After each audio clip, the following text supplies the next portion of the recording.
Assalamualaikum warahmatullahi wabarakatuh. Hai anak-anak, bagaimana kabarnya hari ini? Alhamdulillah, luar biasa. Allahu Akbar, tetap semangat. Yes, yes, yes. Mudah-mudahan kita semuanya diberi kesehatan dan diberi kebaikan oleh Allah Subhanahu wa Ta'ala. Nah, anak-anak tetap semangat ya. Hari ini kita akan belajar materi Al-Quran hadis, yaitu tentang surat An-Nas. Kita akan belajar membaca surat An-Nas, melafalkan surat An-Nas, dan tentu saja kita akan mengetahui arti isi dari surat An-Nas. Ayo sekarang anak-anak amati dan dengarkan cara Bu Zuro melafalkan surat An-Nas. Tentu saja kita mulai dengan membaca ta'awudz dan basmalah. Dengarkan baik-baik nak ya. A'udzu billahi minasyaitonir rajim.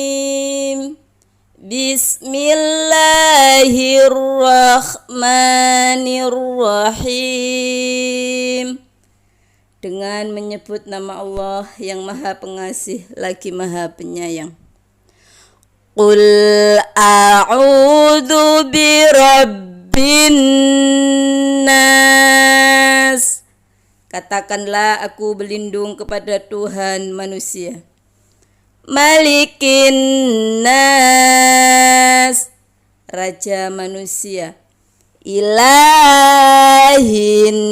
nas, sesembahan manusia. Min syarril waswasil khannas, dan dari kejahatan bisikan setan yang bersembunyi. Alladzi yuwaswisu fi sudurin nas, yang membisikkan kejahatan ke dalam dada manusia. Minal jinnati wan nas, dari golongan jin dan manusia.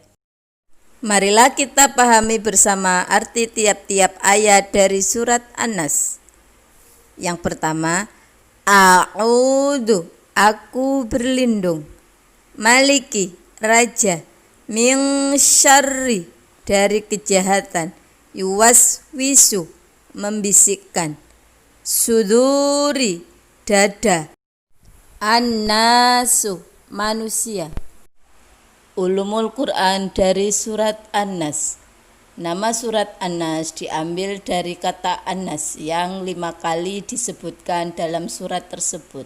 An-Nas artinya manusia. Surat An-Nas terdiri dari 6 ayat, diturunkan di kota Mekah, tergolong surat Makkiyah. Surat An-Nas diturunkan sesudah surat Al-Falaq, terdapat pada urutan ke-114 dalam mushaf Al-Quran. Ulangi dengan tepuk tangan Islami nak ya. Al-Quran surat terakhir An-Nas artinya manusia. Jumlahnya 6 ayat. Diturunkan di kota Mekah. Tergolong surat Makkiyah. Diturunkan sesudah surat Al-Falaq. Terdapat pada urutan ke-114. Penjelasan surat An-Nas dalam mushaf Al-Quran dimulai dengan surat Al-Fatihah yang diantara isinya agar manusia memohon kepada Allah Subhanahu wa Ta'ala supaya mendapat hidayah ke jalan yang lurus, dan diakhiri surat An-Nas yang menganjurkan agar manusia memohon perlindungan kepada Allah dari segala macam kejahatan yang datang ke dalam jiwa manusia yang berasal dari jin dan manusia. Coba kita perhatikan gambar yang pertama ini nak. Ada anak yang soleh sedang diganggu oleh ketiga, syaitan. Dia menggoda agar anak tersebut tidak melaksanakan kewajiban atau kebaikan yang harus dilaksanakan. Contohnya mengaji, sholat 5 waktu. Nah, dari sini setan menggoda, membisikkan dari hati manusia. Gambar yang kedua yaitu bahwasanya Nabi Muhammad SAW menganjurkan kita untuk membaca surat Al-Falaq dan surat An-Nas sebelum tidur. Tujuannya apa?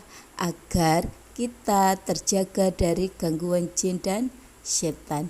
Dan gambar yang ketiga adalah bahwasanya surat An-Nas menjelaskan kepada kita, yaitu sebagai manusia kita hanya makhluk yang lemah. Manusia tidak memiliki daya dan upaya tanpa pertolongan Allah Subhanahu wa ta'ala.